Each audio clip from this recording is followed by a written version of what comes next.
Well, hello, friends. Mark Holmes here with my buddy Cowboy Jobu. And as always, thank you guys for watching, commenting, and subscribing to the Jobu Sports Report. Without you guys, this literally does not work. We are no longer giving Jobu a refill. He hasn't earned it. Sorry. Till we start winning, no more room for Jobu. Yeah, we're getting serious out here now. Man, I got to tell you, I'm disappointed this season. I'm disappointed in my team. I'm not wavering. I still have my Cowboys flag in front of my house. I got my Cowboys flag out here in the man cave. I still wear my Cowboys gear. I am proud to be a Dallas Cowboy fan, but that does not mean I am not going to call them out when things are wrong. I'm just wondering how many people see the same thing and call it out. We've had player after player. We've had coaches. I mean, T.O. talked about the system and Jason Garrett from a long time ago. We had Dez Bryant talking about the system and the 5 routes that he had running. You now have Jason Witten, who played here and admitted, why do the Cowboys wait to go no huddle, up tempo, when it's working till it's too late? We're Cowboys, believe it or not, running on first down. We're 7th most. We're predictable. Every GM out there says we're predictable. In today's NFL, being unpredictable is key. Our quarterback stinks right now, without a doubt. But some of that is this offense being so predictable. If teams know you're going to run on first down, we're going to do everything to try and shut that down and put you in second and third and long. Because the Cowboys are so conservative, they don't pass it enough where they are getting good with it. Some of it's the players, some of it's the schemes, some of it's the quarterback. And when everybody is going through and they kill Dak for the interception, when I saw that and during the live stream, I said, there's a defensive holding on Amari Cooper, but it wasn't called. That's on the officials. That changes the whole complexion of the play. But even if that hadn't happened, you looked at so many different parts. Dak Prescott, his mechanics were off because he was hurried. The offensive line, they were giving up and letting the rush get in there. It's just so many different pieces all together. And when I say it, everybody says, well, you're just defending Dak.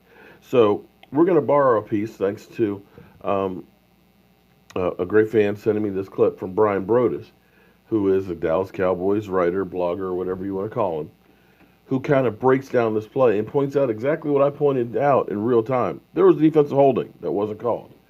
And what happened with the play? Because had he not been held, this would have been a touchdown. But let's go through with Brian Brodus and see what he has to say. Tough defeat for the Dallas Cowboys on Monday Night Football against the Tennessee Titans.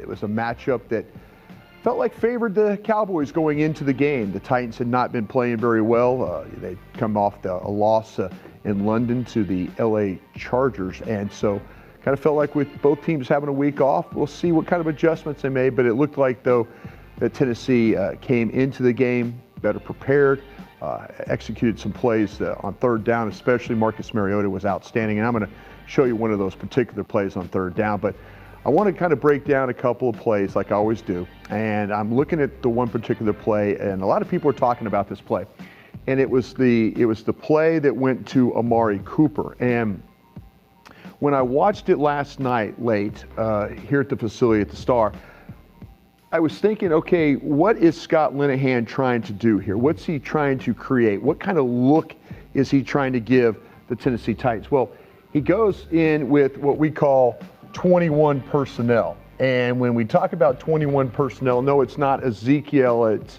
number. It's the 2 backs and then the 1 tight end right there. So he's giving them a run-heavy look right here on the 6-yard line. So he wants to affect how this Titan, say, front 7, and then also the safeties. He's trying to affect these linebackers here. He wants to try and get them to step up. He wants them to react to the play in order to create some opportunity back over here.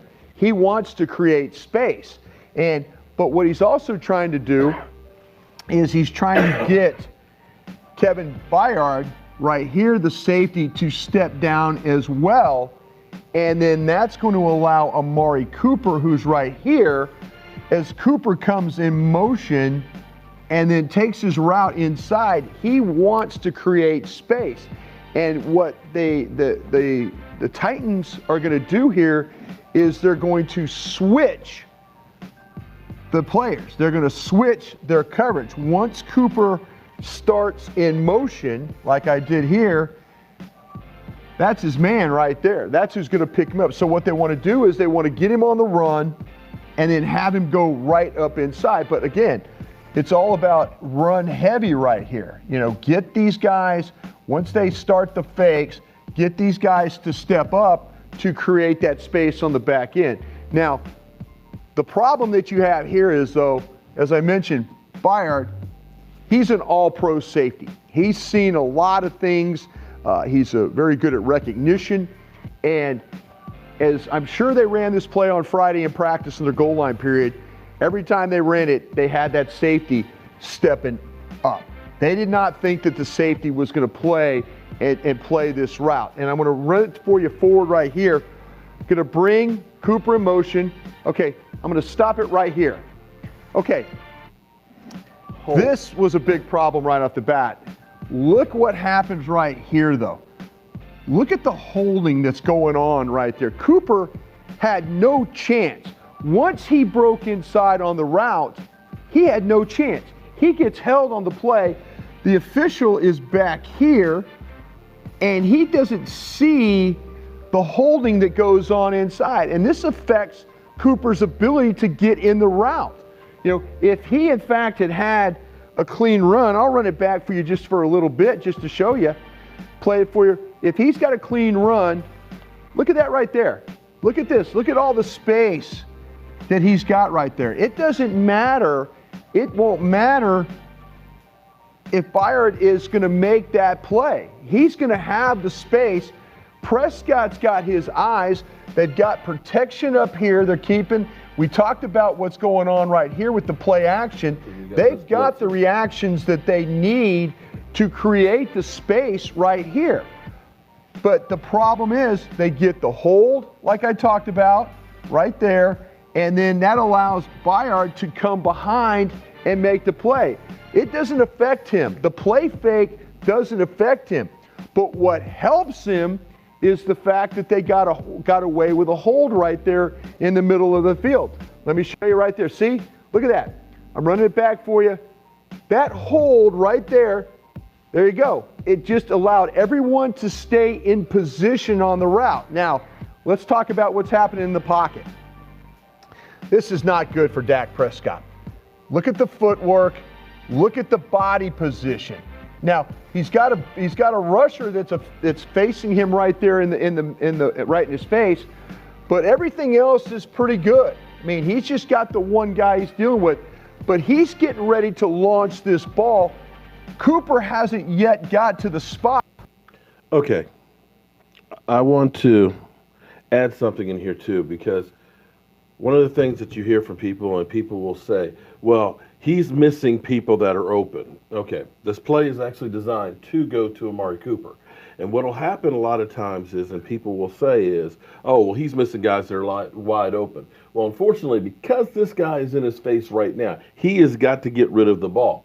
Now, what will happen, and a lot of people will say he's missing a guy who's wide open, he's going to make a move where the cornerback's going to go out, he's going to go back in. But because this play is designed to go to Amari Cooper here, and there's not time because you have this blitzer, he's going to miss him. And I'll go ahead and turn it on. But he's going to try and anticipate this. Now, again, in practice, I guarantee you that man right there was not in the play. That man was either stepping up and then behind the play as they practice this. So as Prescott's doing, you can see the body position. Again, the feet are poor, and he's getting ready, again, to face that rusher right there. But when he throws this ball up, It's poorly thrown. It has nothing on it to help Amari Cooper go get it. I'm going to run it for you forward. Look right there. It's over the top. Cooper had no chance. Okay, so before we get back to Brian Brodus, and I hate to interrupt him, but see what people are looking at, they're saying, this guy's wide open. Dak should have hit him. Well, when the play was developing, before he was about to be hit, he was covered in here. And you'll see in a lot of plays that after everybody realizes the ball's going over here, they release on their players and focus on getting the guy on field. So you'll see guys like this, you'll say that are open, but right now, the ball's already being delivered. The ball is already out of his hand. He's already being hit. So that's one of those things that you get the onslaught of people that are saying, well, he's not seeing people that are open. And I'll bring it back to show you exactly what I mean, because as we look at it, everybody's saying he's missing a guy who's wide open. Is he wide open right there? Is he wide open right there where he's got literally defender who's a free rusher coming at him? Is he open? You know that he should be able to beat him if he weren't held, because this is a timing route, which means you're not looking at the receiver, you're throwing to a spot. And of course, he's getting happy feet because he's been sacked more than anybody else in the NFL, and he's trying to get rid of it and make a play. But people will tell you that this guy was wide open and Dak Prescott missed it. So let's go back to that one more time. As they practice this. So as Prescott's doing, you can see the body position. Again, the feet are poor. Okay, we know the feet are poor, the position's poor. It's over the top. Cooper had no chance. He got held on the play. Okay, over the top. Cooper had no chance. He got. So yes, he is open now, but the ball is already gone. He's throwing to the spot here, and had Cooper, he's open now, but the ball is already gone. And had he not been held, he would have been about here throwing to the spot. Now, understand. Held on the play. What you guys will say is, you're just making excuses for Dak Prescott. No, I believe me. When Dak is hurried and he loses his mechanics, he sucks. He is terrible. He is awful. But that's where coaching comes in. It's not a matter of not having the skills. It's not about not having the ability. But you need somebody who can refine what he has. You have somebody who has to be creative to use tools and things that he has. Getting outside and passing, up tempo, okay? When you are so predictable that on first and second down, you just run and get into third and long, teams know how to defend it. So yes, Dak is a problem. The scheme is a problem. Problems in the offensive line, the talent at wide receivers. And make no mistake, you can see the difference between Amari Cooper and the guys that we have on this team, which will take time to develop chemistry. But this is all inclusive. And when you have somebody like Jason Witten who says one of the things that frustrated me, that drove me crazy, is the fact that we wait before we try and make a play. We get in third and long. Then you have to start listening to a guy who's a future Hall of Famer. In the same way you have to listen to a T.O., the same way you need to listen to a Dez Bryant, a Brice Butler. You're having too many people that are saying the same thing about the coaching, the scheme, and what's going on. And what do you honestly and truly believe that Kellen Moore, who has never won a game in the pros, can teach Dak Prescott about patience in the pocket, about setting his feet, about moving around to buy time in the pocket? I don't think he can get a whole lot. And that's where I say, because one, Dak's not going anywhere because we don't have the ability to get anybody else. We don't have a number one draft pick. There aren't quarterbacks that you can just pick up off the street. You got him for the rest of this year, and you got him for next year. So it behooves you to do like the Rams did. Instead of having a Jeff Fisher who went to a Super Bowl with McNair, they got rid of him and they got somebody who was creative, who took a young, struggling quarterback in Jared Goff and created a system around his talents, who worked with him to make him better, to make him read better, to make him set his feet, get his mechanics together. That's all I'm telling you guys. You may say he sucks. You may enjoy saying he sucks so bad and everything else. But what I'm talking about doing is fixing the problem. And clearly, we have a problem with a coaching staff that has yet to develop a quarterback. They just haven't. Brandon Wheaton on our squad for 2 seasons. Couldn't win a game with him, yet he goes to the Texans and helps them get to the playoffs in 2 weeks. That, my friends, is the difference with the Dallas Cowboys. I see it. You see it. I don't know why they don't see it. But, hey, until they do, Joe Boo is going to be dry. I'm Mark Holmes, and I'll see you guys